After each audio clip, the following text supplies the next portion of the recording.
Muy buenas tardes a todos los radio oyentes, a todos los que nos ven o escuchan a través de las plataformas de El Pujantillano. Estoy esta tarde en sustitución del compañero Daniel Nina. Mi nombre es Wilkins Román Saúl y me acompaña el compañero escritor de origen en Santurce, Puerto Rico, Jaime Luis Marzán Ramos, de ordinario Jaime Marzán, autor de tres novelas históricas, eh, un libro de cuentos o dos. Nos debe todavía un poemario y sé que está en esa gestión. Y, y por ahí viene una nueva novela. Será el próximo trabajo que se publique este próximo verano, Dios mediante. Dios mediante. En caso del compañero eh, Jaime, es el de una producción que de una forma u otra está dando vinculada a premios, a reconocimientos por parte de sus pares escritores en Puerto Rico. Jaime, palabras de saludo. Pues muchas gracias, Wilkins, por la invitación que me hiciste para estar compartiendo contigo estos momentos que para todos debe ser importante, porque siempre es bueno que los escritores tengamos medios como este para poder difundir nuestras o anunciar las obras y de hablar sobre ellas, ¿no? Principalmente con las personas que sienten un gran interés por la literatura puertorriqueña. Jaime es hijo de una generación que, como le decía hace un par de minutos, fuera del aire, es hijo de la Segunda Guerra Mundial. Y eso representa una generación muy productiva y Jaime es un vivo ejemplo de eso. Eh, pero eso no quita algo, que es que Jaime también es hijo de una generación que a partir de la Segunda Guerra Mundial confrontó un hecho real y es que Estados Unidos se fue de una guerra a otra guerra, a otra guerra. Y Jaime fue partícipe en su juventud de la llamada guerra de Vietnam. Jaime, háblanos un poco de esa experiencia siendo joven, 20, 21 años, llegando a la mayoría de edad, como se reconoce en Puerto Rico, los 21 años, en la guerra y qué memorias de una forma u otra tiene más allá de aquellas que de una forma u otra plasma en su literatura con posterioridad. Bueno, caramba, fíjate, la premisa de que con la que comenzaste el comentario, de que se va de una guerra a otra, de otra guerra a Vietnam, pues es muy cierto porque eh, los Estados Unidos de América sabemos, y es un hecho comprobado, que es una nación bélica, una nación que vive de la guerra y de la industria del armamento y todo este tipo de cosas que fomentan la economía de ese país. Y ese país es rico porque es un país guerrero. Si no, pues no tendría la riqueza que tiene, la riqueza económica que tiene. Yo cumplí mis 21 años sentado bajo un árbol en una jungla en Vietnam, abriendo una caja que me había llegado de acá de Puerto Rico, con regalos precisamente para mi cumpleaños. Y me resulta cómico porque los regalos consistían en comida enlatada, ¿no? Eh, arroz con candules enlatado, lechón asado enlatado. Y entonces yo era el único puertorriqueño entre 200 y pico de hombres que componíamos la unidad en la que yo estaba. Y, y entonces había una lata que no estaba marcada, que me llamó mucho la atención porque yo la meneaba y era como un líquido. Y cuando la abrí, pues era ron. Okay. Entonces, pues, nosotros utilizábamos mucho el Kool-Aid, ¿no? le echábamos el Kool-Aid a la cantimplora y lo mezclábamos con agua y eso era lo que muchos bebían. Pues bueno, pues a mí me dio con mezclar el Kool-Aid con el ron que había recibido de Puerto Rico como regalo de cumpleaños. Eh, y eso pues son eh, episodios dentro de lo que fue mi estadía en Vietnam que me marcó porque rompió con todo lo que estaba pasando a mi alrededor, ¿no? De hecho, esa misma noche sufrimos un ataque por tierra y gracias a Dios pues no hubo muchas bajas, pero sí tuvimos un par de bajas. Eh, y todos estos elementos se mezclan como para crear una visión distinta de lo que es la guerra, ¿no? Se humaniza la guerra, si pudiéramos llegar a esa conclusión. Yo no creo que la guerra sea humanizante, pero bueno, las experiencias individuales dentro del conflicto general, pues le dan cierta humanidad al mismo conflicto. Y esas cosas, pues sí, me tocaron muy de cerca. Otro elemento que a mí me resultó también muy humanizante fue la posibilidad de lograr crear unas amistades, más que amistad, una hermandad entre soldados puertorriqueños que conocí. A pesar de que yo era el único puertorriqueño en la unidad mía, pues yo conocía a otros puertorriqueños que estaban en otras unidades y nos reuníamos cuando nos sacaban de la zona de combate. Pues nos reuníamos y nos sentábamos a tomar cerveza y a conversar y a hablar de Puerto Rico, a cantar canciones nuestras. O sea, que todos estos elementos pues tienden a humanizar, a darle un sentido humano, de calor, de amistad, de cosas profundas, ¿no? A lo que es un conflicto bélico que es triste por naturaleza. En ese periodo, ¿usted hubiera preferido con mucha seguridad estar en otro lugar? Oh, sí, definitivamente. Terminando mi universidad. Pues ahí quería conectar un poco. Usted habla de la humanidad en la guerra o la relación entre humanidad y guerra. Y usted terminó estudiando un bachillerato en estudios humanísticos, humanidades, Correcto. en la Universidad de Puerto Rico. ¿Lo relaciona con esa experiencia de la guerra, de que quizás no se decidiera ir por otra vía y escogiera las humanidades? Fíjate, no, porque cuando yo estudiaba en escuela superior, tenía dos opciones, o me iba por el lado comercial o me iba por el lado general, que eran las dos vertientes en la escuela donde yo estudié la superior. Y, y dentro de la vertiente general había mucha humanidad, en términos de que se estudiaba el español, pero un español no digamos, un español literario, más que otra cosa. Yo tuve un profesor en esa escuela que era escritor, poeta, muy bueno, que nos enseñó a leer, estando uno ya en tercer y cuarto año de escuela superior. Nos enseñó a leer, pero a leer con sustancia. Y, y había una serie de medios que nos alcanzaban en aquella época. Por ejemplo, todavía se publicaba el periódico El Mundo, y los domingos el periódico El Mundo dedicaba una página completa a la literatura puertorriqueña.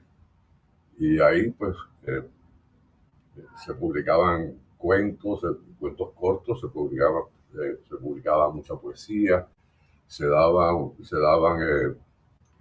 recuentos críticos de libros, que había Y entonces este profesor pues se preocupó por mostrarnos el camino hacia la literatura, cosa que yo le agradezco en el alma, ¿no?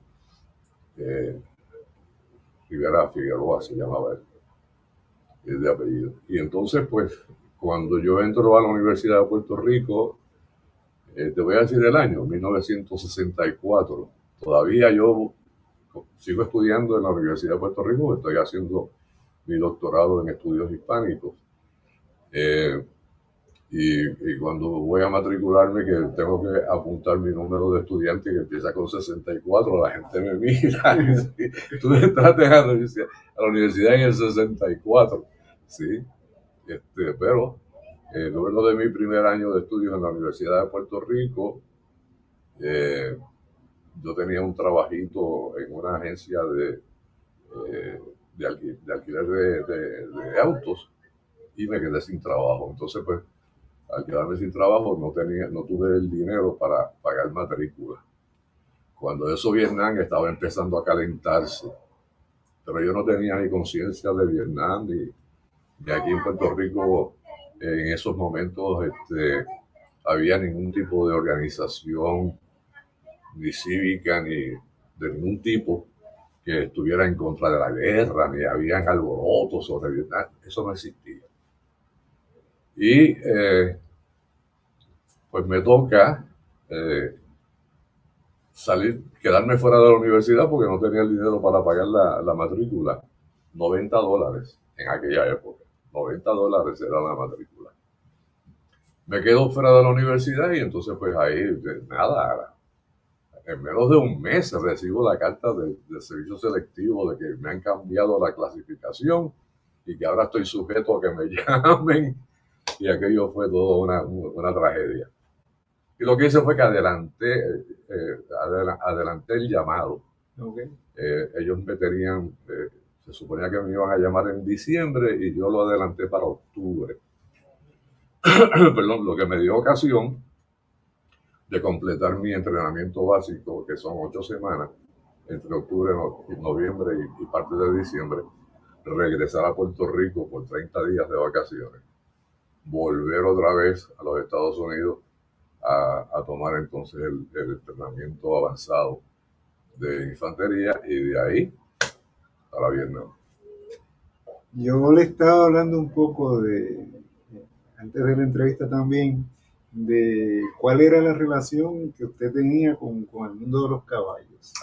Bueno, pues fíjate, el mundo de los caballos, a mí ese mundo me lo presentó mi abuelo.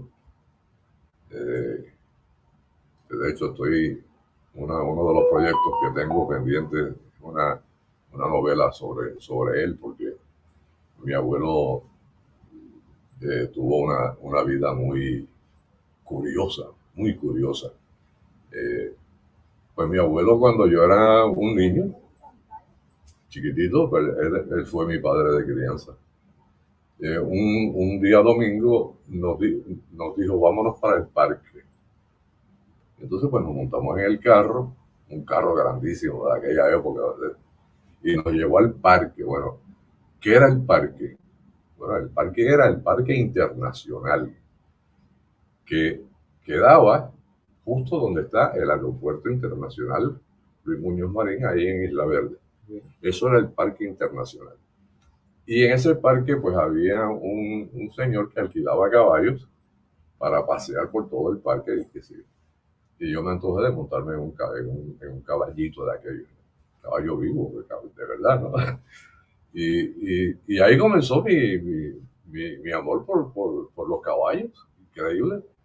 Y ese fue un amor que yo guardé por muchísimo tiempo, hasta que finalmente ya, hombre, ya mayor de edad y demás, pues logré tener mi propio caballo, eh,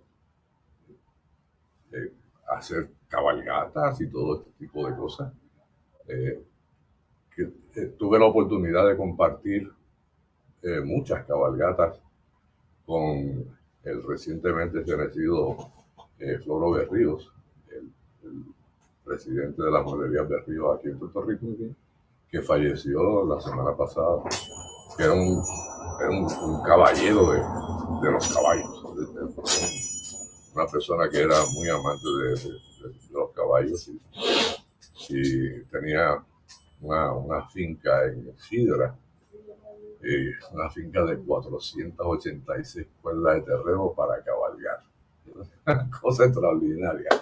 Y ahí pues desarrollé todo este amor por los caballos y demás. Eh, el primer libro que yo publiqué, que fue producto de la tesis de maestría en creación literaria, Ecus Rex, pues es un libro de cuentos sobre caballos y caballistas, a través de toda la historia, desde que se descubre, desde que el hombre descubre al caballo, o el caballo descubre al hombre, pues no se sabe quién descubrió a quién, hasta nuestros días de hoy acá en Puerto Rico, y la influencia, y hasta en el futuro, la influencia eh, ha tenido el, el caballo en el desarrollo de las distintas civilizaciones y a través del tiempo. Ese libro de cuentos fue reconocido por el PEN, ¿no? Sí. Creo que en el 2010. Mira, yo he sido afortunado porque, de verdad, me considero afortunado porque yo tengo 5 libros escritos, publicados. Ecurrex, un libro de cuentos, Cubolema es otro libro de cuentos. En esta ocasión, pues Cubolema son cuentos que se le escaparon a la muerte, que es el subtítulo de la obra. La novela Mercedes, basada en la vida de María de las Mercedes Barbudo y Coronado, que yo considero que hasta el momento es la obra más importante que yo he escrito. Después de esa, esta que está aquí, Tocado por el Fuego, que es la que vamos a conversar hoy un ratito sobre ella. Y me considero afortunado porque todas mis publicaciones, todos mis libros, han sido de una forma u otra galardonados. Mercedes, por ejemplo, no solamente fue premiada aquí en Puerto Rico, sino que también fue premiada en España. Y hay una publicación de Mercedes originada en España, que es la edición que le está dando la vuelta a Mercedes por toda Latinoamérica. Así que vamos a ver qué pasa con eso. Pero Mercedes ha sido la obra eh, que más amor me ha dado. Hay también unas etapas de vida que en el caso vuestro están relacionadas con la publicidad, porque usted también hizo estudios en comunicación. Sí. Y luego pues también una carrera de 20 y pico de años en el área de las comunicaciones, como locutor, entiendo que también. Sí. Y publicista. Háblanos un poco de este periodo. Bueno, yo comencé en la radio a instancias de la mamá de un compañero mío de clases de la escuela superior, que ya él comenzaba a despuntar en la radio. La mamá de él era gerente general de una estación de radio, de la antigua Radio Voz. Y un día yo fui a la casa de ellos para recoger a mi compañero de clases, y ella me escuchó hablar. Me dice, oye, tú tienes una voz bien bonita, pero nunca has pensado en trabajar en radio. Y yo, no. Pero ahí empezó. Y entonces comencé en WIPR Radio, haciendo pininos en noticias. Y ahí pasé a la locución en WIPR también, como locutor de cabina de televisión. Y ahí comencé la carrera en radio. Terminé con 12 años en la radio, y una vez que terminó la maestría en comunicaciones, fue en el 1976, entro a la industria de la publicidad. Y ahí estuve 28 años. Y gracias a Dios, pues, considero que mi carrera en la publicidad fue una muy significativa, no solamente para mí en términos económicos, sino también en términos de crecimiento personal, porque es una industria la publicidad es una industria muy competitiva. Mucha gente se arranca en las cabezas y todo ese tipo de cosas, ¿no? Pero fue una experiencia muy, muy grata. Terminé con mi propia agencia de publicidad, claro, una agencia chiquitita en Caguas, y ahí definitivamente pues decidí retirarme de la publicidad después de 28 años. Y un día estoy sentado en la sala de mi casa mirando para el techo y mi esposa me dice, ¿qué tú haces? Y yo, nada, aquí sentado mirando para el techo. ¿Y tú no tienes nada mejor que hacer? Y yo, no. ¿Por qué no te vas a estudiar? Mira, se me prendió el bombillo. Entonces entré a la maestría, el programa de maestría de Sagrado Corazón en creación literaria.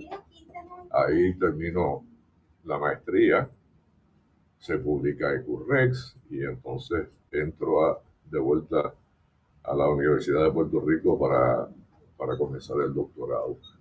Y ese doctorado, yo no estaría haciendo ese doctorado si no es por una compañera muy querida, una amiga muy, muy querida, que se llama Ivonne Denise Rosario, escritora, profesora de la universidad, que me dijo cuando terminé la maestría en creatividad literaria, me dice, tienes que seguir para el doctorado. Y me lo dijo de una manera que fue como una orden, ¿no? Y yo dije, bueno, yo no tengo nada más que hacer que seguir estudiando. Y solicité entrada, me aceptaron y hasta hoy que estoy a punto ya para defender tesis a nivel doctoral. Tengo una entrevista que te publicaron en Rebelión, que yo fue el que la hizo, que se publicó en el Puentillano en Puerto Rico y también se publicó en Letralía y también se republicó en República Dominicana, ahora no recuerdo el medio.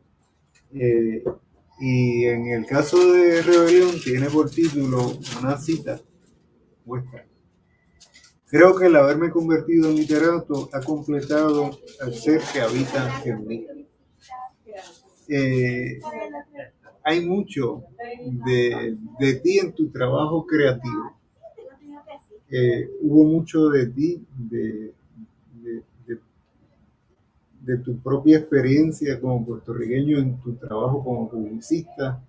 En esos 28 años, estuviste en Puerto Rico, estuviste en Ecuador, en Nueva York, estuviste en Caguas. En Caguas te adoptaron. Sí. ¿Por qué? Bueno, en Caguas, yo llego a Caguas de una manera muy, muy peculiar porque yo estaba trabajando con una agencia de publicidad y uno de los ejecutivos de esa agencia me dice, mira, necesitamos que te comuniques con el alcalde de Caguas, que era Ángelo de Ríos en esa época, porque él va a hacer su campaña de reelección y necesita una persona como tú. Y yo le digo, pero tú sabes que yo soy independentista, yo no soy popular. No, pero es que tienen que ir para allá. Bueno, pues, ¿qué remedio? Fui y me entrevisto con Ángelo de Ríos y le hago la misma aclaración. Le digo, Ángelo, yo no soy popular, yo soy independentista. Yo estoy aquí para hacer un trabajo profesional. No estoy aquí para estar ni en marchas, ni en mítines, ni en caminatas, ni en actividades políticas, nada de eso. Porque yo no me quiero identificar con un partido que no es el que yo favorezco, no es el que, ¿verdad? Y me dice, ay, no te preocupes por eso, muchachos, si más independentista que yo en Cagua no hay nadie. Fueron palabras textuales de Ángelo. Y yo me quedé así, yo dije, bueno, pues Ángelo era una persona muy, muy campechana. Él era muy de pueblo, muy de gente. Él salía de la alcaldía a mediodía, se iba a caminar por el pueblo solo, sin escolta y sin nada. Y se metía en las tiendas del centro del pueblo a preguntarle a los gerentes cómo están las ventas y cómo te sientes. ¿Tienes algún problema? Una persona así tenía que ser electo continuamente porque a la verdad que el hombre hizo en Caguas una serie de cosas con la población y con la gente de Caguas muy importantes y era muy querido en el pueblo. Y entonces pues llegó el momento en que se hizo las elecciones, sale reelecto y entonces viene y me dice, mira, yo necesito que tú te vengas para Caguas y abras unas oficinitas aquí en Caguas porque quiero que me hagan unos trabajos para el departamento de vivienda, el departamento de ornato y el departamento de deportes. Y yo digo, bueno, pues renuncio a la agencia de publicidad en la que yo estoy trabajando, pues ya abro oficinas en Caguas. Y estuve en Caguas 12 años. Inclusive la primera campaña de Willy Miranda Marín, yo fui quien la trabajó. Eso de que Cagua es el centro de Puerto Rico, esa es una frase mía que yo le presenté a Willy Miranda. Él la mejoró, ¿no? Porque él le añadió una cosita que en verdad la mejoró, que dice, ahora dice, Caguas, nuestro nuevo país, eso es de Willy. Centro y corazón de Puerto Rico, eso es mío. Okay. Entonces, cada vez que yo veía Caguas, que paso por la monstruosidad esa que tienen allí a la entrada de Caguas, que dice el jardín y la alumbrado. Yo digo, mira eso. Y lo que hago es que me río y sigo para Caguas. Yo visito a Caguas mucho porque tengo muchas buenas amistades allá. Vamos a unos anuncios. Conoce a París de otra manera. Camínalo con Betances y su proyecto de país en el mapa biográfico Ruta Betances. Disponible en Claritienda Río Piedras. Se obtiene en las librerías de Río Piedras, Norberto González y Librería Mágica, Librería El Candil y Librería Laberinto a través de rutabetances@lilianacotomorales.com. Para más información acceda a la página de Facebook Ruta Betances. El nuevo libro Diario de la Bruja de la autora Astrid Guerra se encuentra disponible en la librería Norberto González, Librería Mágica y Compasillo del Sur Editores. El libro Peregrina de la autora Astrid Guerra se encuentra disponible en Casa Norberto, la Librería Mágica y Librería Laberinto. Los libros Cuéntame, Poeta, La Bruja, Fantasías Concretas y Azul Verdoso de Astrid Guerra se encuentran disponibles en formato digital libre de costo en facebook.com/poeta en casa. El libro Invisibilizadas e Innombradas, cuentos de mujeres puertorriqueñas negras de la autora Rosario Méndez Paneda se encuentra disponible en la librería Laberinto, Casa Norberto, Amazon y con la editorial EDP University.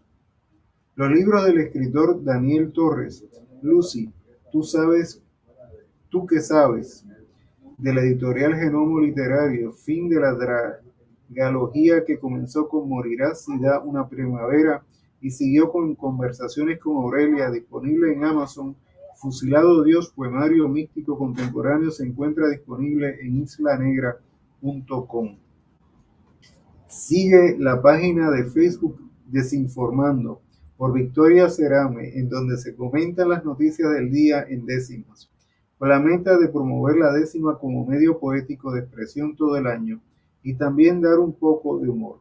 Exhortamos a todos los que componen en este género, a que publiquen aquí. Hay en Tocado por el Fuego una oportunidad de retomar y transformar en creación literaria una experiencia pasada, buena, mala, traumática, cómo la afronta, quién la promueve, cómo de una forma u otra llega la musa para trabajar ese tema. Mira, Wilkins, los veteranos de Vietnam se nos ha marcado con la etiqueta de que nosotros no hablamos sobre la guerra de Vietnam. Cosa cierta, cosa cierta. El veterano de Vietnam, en términos generales, no habla sobre la guerra de Vietnam con otras personas que no sean veteranos de Vietnam. Tú no vas a encontrar ningún veterano de Vietnam hablando con ningún amigo, a menos de que sea veterano también de Vietnam. No hablan sobre esa guerra. Para escribir Tocado por el Fuego, yo tuve que hacer un poco de investigación, porque a pesar de haber estado allí, estuve allí 10 meses hasta que fui herido en la pierna, en mi pierna izquierda.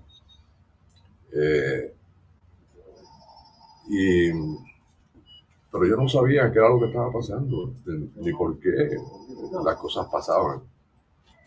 Hasta que llegué a Puerto Rico y, bueno, pasado el tiempo, ¿no?, que comencé a trabajar en Tocado por el Fuego, que dicho sea de paso, le doy gracias al compañero Irán, al licenciado Irán Lozada, porque el título fue él quien lo sugirió. Okay. Yo tenía otro título y él me dijo, no, Tocado por el Fuego. Y yo, ok, vamos a ver con eso. Y entonces, pues yo me di cuenta de esto en mis visitas al hospital de veteranos, con tantos veteranos que uno ve allí y uno habla con todos ellos ¿verdad?, y se saludan y todo lo demás. Pero el veterano de Vietnam, calladito, no hablaba con nadie. Lo más que hablan son los veteranos de Corea. Eso no se callan. Okay. Pero el veterano de Vietnam no, sencillamente nunca ha querido manifestar unas cosas o manifestar su experiencia, ¿no?, con esa guerra. Y llegó el momento en que yo dije, caramba, es que tenemos que decir algo. Y ese fue la catarsis, ¿no? Ese es el momento en que yo digo, yo me voy a sentar a escribir una novela sobre Vietnam y sobre la participación de puertorriqueños en esa guerra. Porque aquí no hay nada escrito por ningún puertorriqueño sobre la guerra de Vietnam. Sí hay un par de libros, pero que son más bien crónicas o libros tipo ensayo o algo así, pero novela como tal, nada. Entonces yo dije, bueno, yo voy a escribir una novela sobre mi experiencia en Vietnam. Y de ahí surge Tocado por el Fuego. Es una novela que es de autoficción. Es una novela que tiene unos elementos un poquito raros, porque, por ejemplo, pues la buena narrativa, el autor y el personaje principal soy yo. O sea, y está escrita en primera persona. Entonces, pues, eso es una cosa que no se hace con mucha frecuencia en nuestra literatura. Y yo decidí irme por ahí, precisamente por crear algo nuevo y que tuviera unos puntos que resultaran de interés para el lector. Y de ahí surge Tocado por el Fuego. En el capítulo 13 se puede leer: Vietnam era un país lleno de sorpresas. Todos los días era algo nuevo. Un día estabas comiendo como un rey y el próximo, en los campamentos fuera de la base, tenía que engullirme con las comidas enlatadas, de las cuales prefería las frutas y una carne, que al día de hoy no sé si era cerdo o búfalo. Por suerte mi amigo vietnamita, el sargento K, me invitaba a comer arroz hervido. Un arroz que yo sazonaba con un ají picante que siempre me suplía el mudo y lo unía a la carne salada enlatada. Para mí eso era un banquete. Sorpresas por montones, algunas muy alegres, otras muy tristes, que se pagaban a fuego y sangre. La más alegre que había recibido en bastante tiempo fue la primera carta que recibí de Nereida. Nunca supe cómo aquella carta me encontró y llegó a mí. Me la entregaron en el campamento una tarde, antes de salir de patrulla. ¿Qué de personal tiene ese relato? ¿Y qué de ficción? Ah, Nereida es un personaje ficticio, eh, pero está basado en una persona real, que no se llamaba Nereida, se llamaba tenía otro nombre. Eh, la carta sí llegó. Es cierto. Llegó esa carta y yo nunca había recibido una carta estando en Vietnam y de momento me llega este sobre con esta carta de esta persona que no voy a nombrar. Pero en la novela es Nereida. Y eso pues me llenó de mucha alegría y de mucha satisfacción porque, primero porque alguien se acordaba de mí y segundo, quien se acordaba de mí. Y fue una experiencia muy bonita. Experiencias malas, pues, imagínate, todos los días teníamos una experiencia mala en Vietnam. Fue toda una experiencia mala para todo el que estaba allí. No importa lo que estuviera haciendo allá, ni a qué se dedicara dentro de las Fuerzas Armadas. Vietnam fue una experiencia mala para todo el mundo, para el país, cuando digo el país, hablo de Estados Unidos, y eso fue, lo vimos en todas esas manifestaciones que se dieron ya para la postrimería de la guerra, ¿no? Todas las mentiras políticas que se dijeron, que se hicieron, los actos políticos que provocó o que provocaron la invasión de Estados Unidos a ese país, unas barbaridades, actos barbáricos de una nación que se supone que era la, la meca de la democracia y todo este tipo de cosas. Los Estados Unidos de América, los Estados Unidos de América es un país guerrero, vive de la guerra. Y eso es una cosa que yo siempre quise, de alguna manera, dejar claro en Tocado por el Fuego. Así que siempre hubo, ¿no? Cosas buenas y cosas malas. Experiencias cómicas, porque muchas cosas cómicas que pasaron, a pesar de lo serio que era la cosa. Pero muchos incidentes que a la verdad eran para uno morirse de la risa. Pero yo prefería morirme de la risa a morirme porque me metieron un balazo o algo así allí. Ahí en la página 87, una experiencia relacionada con Michael Cleveland. Sin pensarlo dos veces, cosa que debía haber hecho, me levanté y corrí hacia el herido. Lo tomé de su arnés y comencé a alarlo hacia donde estaba el resto de mi equipo. Entonces fue cuando sentí un ruido como de moscas volando que pasaban sobre mi cabeza. Diablos, me matan estos hijos de puta, pensé. Aquellas moscas no eran tal, sino las balas que me pasaban cerca. De pronto sentí un fuerte alón sobre mi cadera derecha y pensé que me habían pegado. Sentí a la vez como un líquido corría hacia mi pierna y me acordé de Dios y de Santa Bárbara. Esa es la experiencia que de una forma u otra te saca de Vietnam. No, esa, esa, eso que tú acabas de leer sucedió. Es una de las cosas verídicas que hay en la novela. El compañero se llamaba Michael Cleveland y teniendo nombre, apellido de una ciudad, Cleveland, él era de Memphis, Tennessee, y era un jibarito de allá, un jibarito de allá, porque él se comía arroz y habichuela conmigo. Michael era tremendo. Y ese día, pues, caímos en una emboscada y a él le pegan un tiro en el brazo. yo veo cuando él viene caminando hacia donde yo estoy y de momento veo que el brazo de él se eleva, el rifle de él sale volando y él cae al piso. Y entonces yo no lo iba a dejar allí. Porque ese era mi pana, mi amigo, uno de ellos. Entonces, pues, gateando, llego a donde él y me dice, me dieron en el brazo. Y yo le digo, no te preocupes. Y lo que hice fue que traté de jalarlo por las correas que sujetan al equipo. Traté de jalarlo y no podía con él. Te digo, en ese momento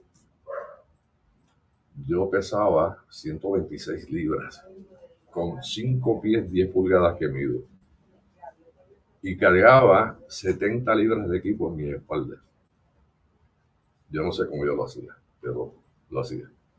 Pero yo no pude alar a Michael, sacarlo de lo que se llama la zona de muerte, ¿no? El área donde se concentraba el fuego, no lo podía sacar de ahí. Y yo dije, aquí me matan a mí también.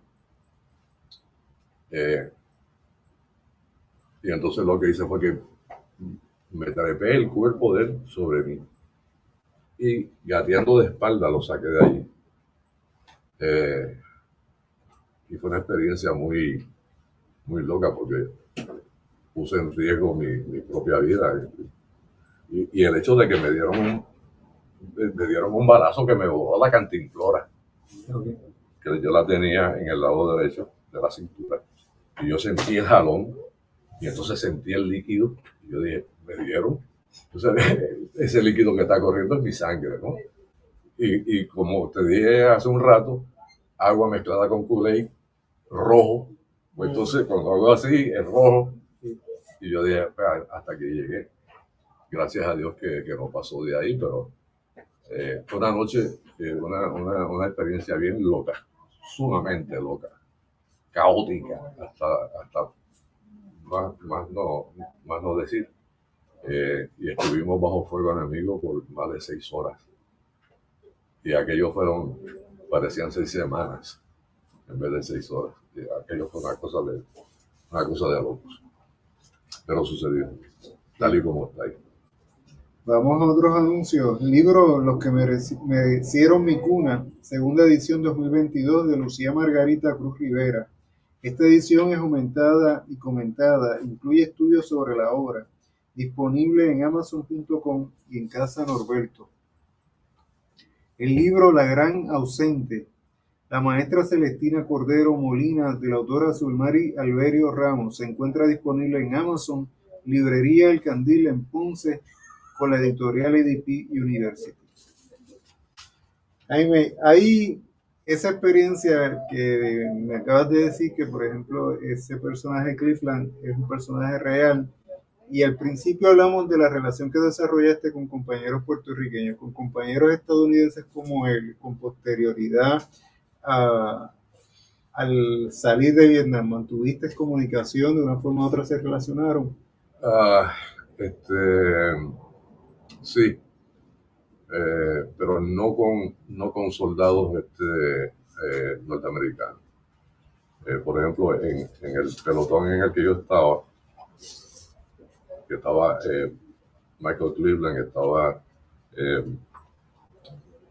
Franklin Freeman, que era un muchacho afroamericano de Nueva York, de Brooklyn. Eh, había uno de apellido Hart, que a mí siempre me estuvo como cómico el apellido Hart, ¿no? Corazón. Y, y era lo que en el ejército se llama un satsack, que es este soldado que no se baña, que siempre está despeinado, que siempre es un desastre, ¿no? Sí. Físicamente es un desastre, pero era tremendo soldado el muchacho este. Y el que más recuerdo, Junior Lott, que fue un muchacho de Ohio, y al sargento, que ese era el apellido, Él era el sargento, era de apellido Sargento, Sargent, de Youngstown, Ohio. Y esa era la gente con la que yo, eh, porque eran los más cercanos a mí. Y obviamente compartíamos con una compañía de soldados de Rangers vietnamitas. Y, y teníamos una relación bien cercana con ellos, especialmente con la cuestión de la comida. De parte mía más que nadie, ¿no? Pero con, con soldados puertorriqueños acá, pues aquí en Puerto Rico no, yo no me relacioné con, con nadie que tuve ocasión de conocer allá en Vietnam. Hubo sí un médico de campo, un enfermero de campo, un médico de campo, que era objetor por conciencia, un muchacho del pueblo de ahí, cerca de Camuy. Aquillo, No, el otro, que viene Quebradilla, antes de Quebradilla. Isabela, para adentro de San Sebastián, Ay, empieza con A el pueblo. Adjuntas, No, no es Arroyo que da por acá. Aguada. Bueno, la cosa es que es de esa área por allá. Entonces él era muy religioso. Y por supuesto, su creencia religiosa pues era objetor por conciencia y no cargaba armas. Y un día yo le dije, tú estás loco, porque en la Segunda Guerra Mundial hasta los medics cargaban armas porque es que, a pesar de que estaban identificados con la Cruz Roja y demás, le tiraban igual, tú sabes. Sí. Con ese tuve una conversación telefónica, pero después no pasó nada, no nos pudimos ver, no entablamos, allá de eso no entablamos ningún tipo de relación. Agresivo.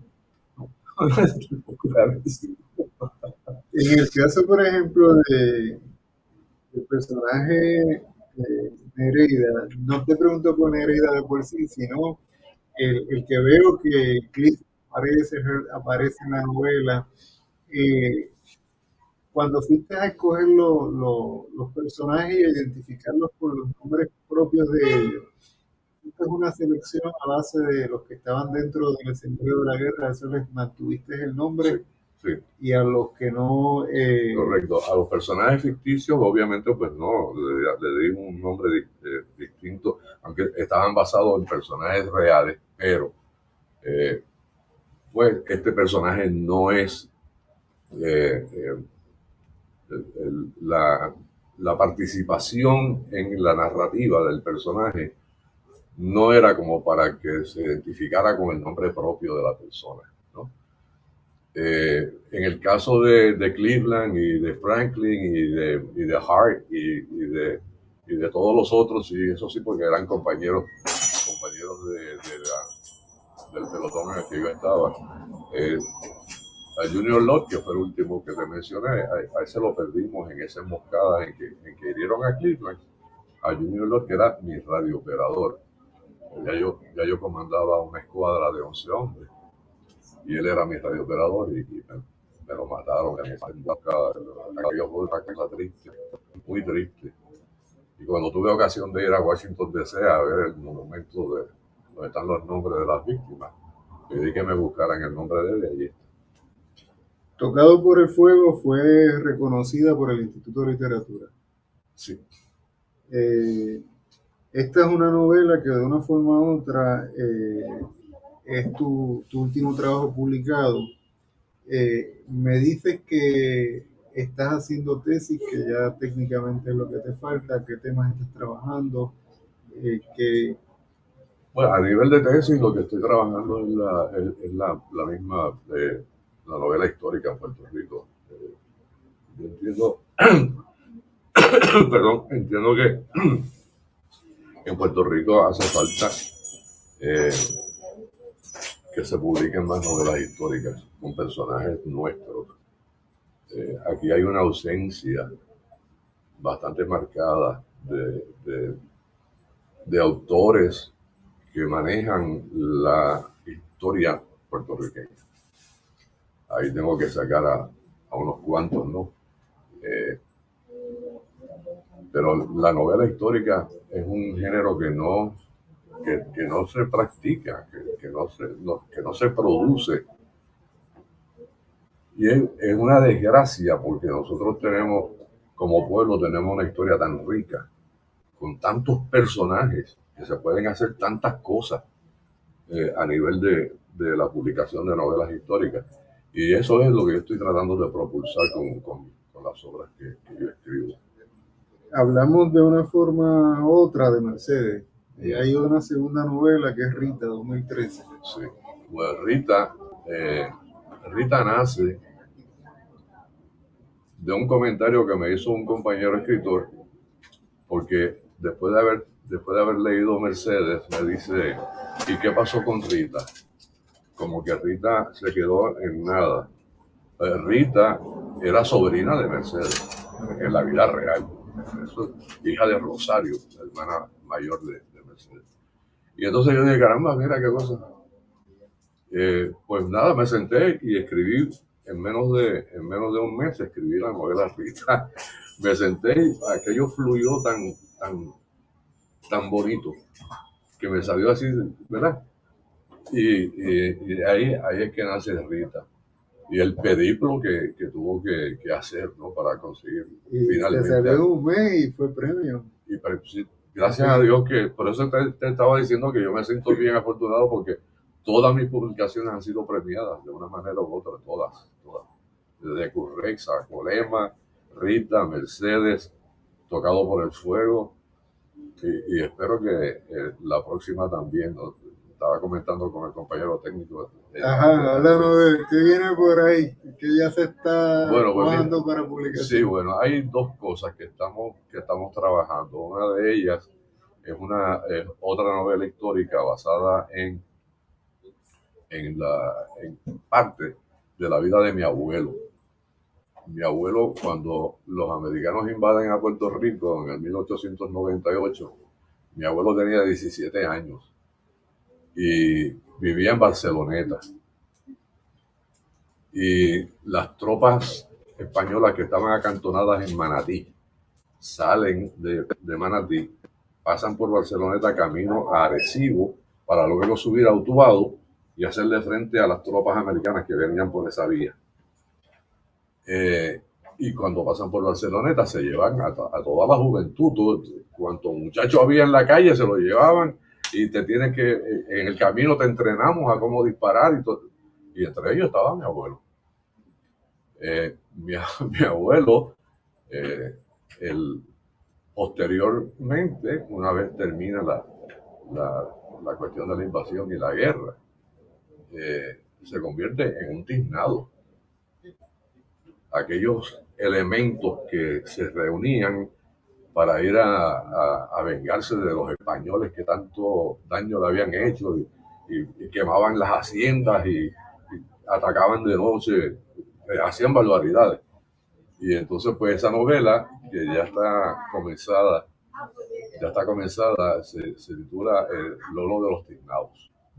Y es la historia de mi abuelo. Mi abuelo tiene una historia. Y hay una segunda novela, nos queda un minuto. Bueno, la otra es que estoy ya terminada, nos falta hacer unos puntos ajustes, se titula Ishtar y es mi primera novela erótica. Así que veremos a ver cómo funciona eso. Pero está basada en el personaje de Ishtar, que fue una de las diosas de Mesopotamia. Bueno, pues buenas tardes a todos los radioyentes y de una forma u otra los que nos vieron o nos oyeron por las plataformas. Espero que nos podamos volver a ver el próximo sábado en otro programa del Club de Lectores del Pueblo Antillano.